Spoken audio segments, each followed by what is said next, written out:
Panawagan sa lahat ng senior citizen sa buong bansa, narito isang anunsyo mula sa NCSC.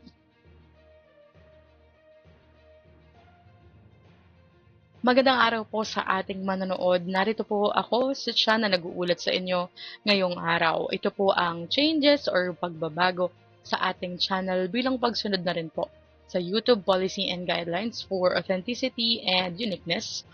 Magpapakita na po ako sa aking videos mula ngayon hanggang sa mga susunod pa.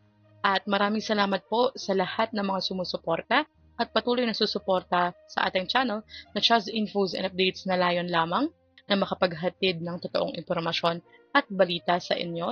Makakaasa po kayo na lahat ng mga impormasyon o balita na ating inilalathala ay ni-research po at ginawa ko mula mismo sa mga public and factual sources and legit sites. Magpa-flash din po ako ng mga screenshots katulad ng ginagawa ko noon kung saan iyan nagmula. Maraming salamat po.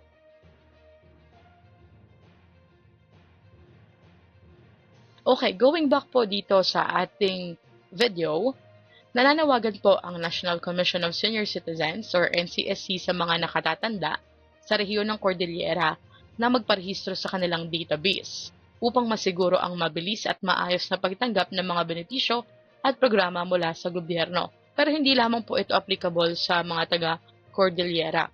Maging po sa buong bansa or buong mundo basta may Filipino, maaari po kayong mag-register sa NCSC website. Ayon kay Attorney Luz Loretta Balisong, Regional Director ng NCSC CAR, maaaring magparehistro ang mga senior citizens online via sa website ng NCSC na www.ncsc.gov.ph. Yan lamang po ang legit website ng NCSC. O kaya po ay personal po kayong bumisita sa NCSC offices at maging sa Office of the Senior Citizens Affairs sa inyong bayan o inyong city hall or lungsod.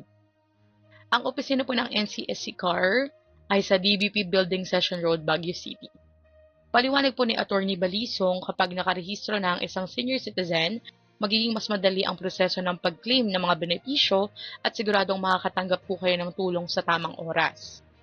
Pahayag niya pa, pag naka 60 years old na kayo, mag-register po kayo para makasali kayo sa database. Para pagdating po sa 80 years old, madali na pong ma-verify yung benefits nyo, yung cash grants and other programs. Batay po sa tala noong August 2025, nasa 193,000 senior citizens pa lamang po sa buong Cordillera ang rehistrado sa database NCSC. Mas mababa po kaysa sa tinatayang kabuuang populasyon ng mga nakatanda sa rehiyon. Sa kabuuan naman po, upon checking po sa website ng NCSC, may 8.7 million senior citizens na po ang nakapag-register. Pero marami pa po ang hindi pa. Dahil nga po sa datos, nasa 11 or 12 million Filipino senior citizens po. Kayo po ba nakapag-register na kayo sa NCSC database? I-comment nyo naman po sa baba. Sa ilalim po ng Republic Act No. 11982, lahat ng Filipino, nasa loob man o labas ng bansa, ay makakatanggap po ng 10,000 pesos na cash gift. Pero, ito po ay sa pagtuntong sa edad na 80, 85, 90 at 95 years old. So, hindi po lahat. Base lang po dun sa edad. At alam ko pong alam nyo na rin ito. Sa pagtuntong po ng 100 years old naman, makakatanggap po kayo ng 100,000 pesos at isang congratulatory letter mula sa Pangulo. Maliban po sa cash gift, maaari pong makinabang ang mga nakarehistrong senior citizen sa iba pang programa gaya ng livelihood assistance sa tulong ng DOLE at DTI or Department of Trade and Industry. Isinasagawa na po ng NCSC ang mga retooling seminar para sa mga senior citizen upang manatiling aktibo at produktibo sila sa kanilang komunidad. Kaya naman po, kung hindi pa po kayo nakakapag-register sa NCSC database, mag-register na po kayo.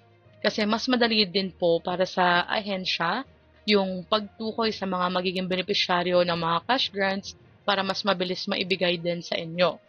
Tapos, ngayong nakasailalim na rin po ang DSWD, ibinalita po natin ito nung nakaraan, na inutos ni PBBM na maging under DSWD na po ang NCSC. Kaya kalaunan po, maaaring dito sa NCSC database na rin nila i-base or i-verify yung mga magiging beneficiaries ng social pension for indigent seniors. So sa ngayon, ito po yung 1,000 pesos monthly na ibinibigay sa mga piling indigent senior citizens pa lamang po. Para po sa karagdagang impormasyon, maaari nyo pong bisitahin ng ncsc.gov.ph o tumungo po sa pinakamalapit na OSCA offices sa inyong lugar. Again po, ito ang Charles Infos and Updates. Hanggang dito na lamang po muna. I-like nyo po at i-share and subscribe para po kayo ay updated. God bless you po and have a nice day. Maraming salamat po.